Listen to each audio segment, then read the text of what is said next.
Yeah, so that was the so-called zoop-zoop method, developed in New Year's in Taiwan, I believe. Free to use for all.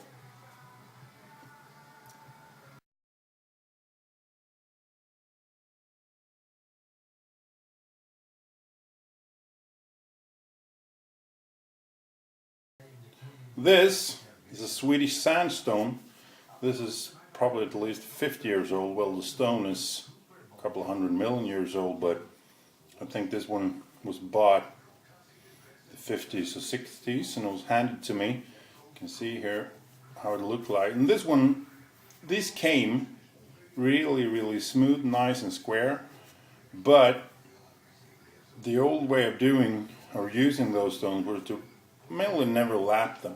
It's a lot of years since I last used one. If you're good with them, you can put a really nice edge. They slurry up quite a bit, and the resulting edge is not bad at all. But of course, it's a coarse stone. It's great for like everyday working edge if you want that. But I definitely prefer my Choseras and even more so the Shaptons. It's quarried on an island outside of Sweden called Gotland. It's basically the same type of sandstone that's used for those big turning wheels that you still use in Japan and other places. This is,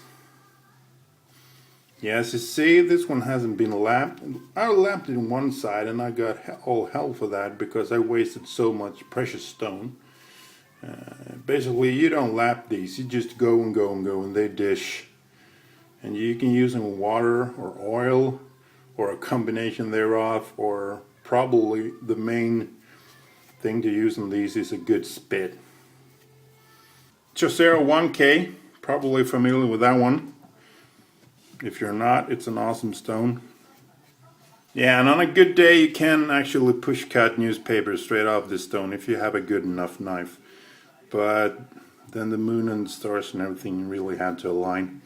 I'm gonna keep pushing the Fanatic a bit more because Belgian Mike set me up in a shaving challenge, and of course I just can't back down on that. So I'm gonna use the Shapton Pros for a bit more, and let's see what happens.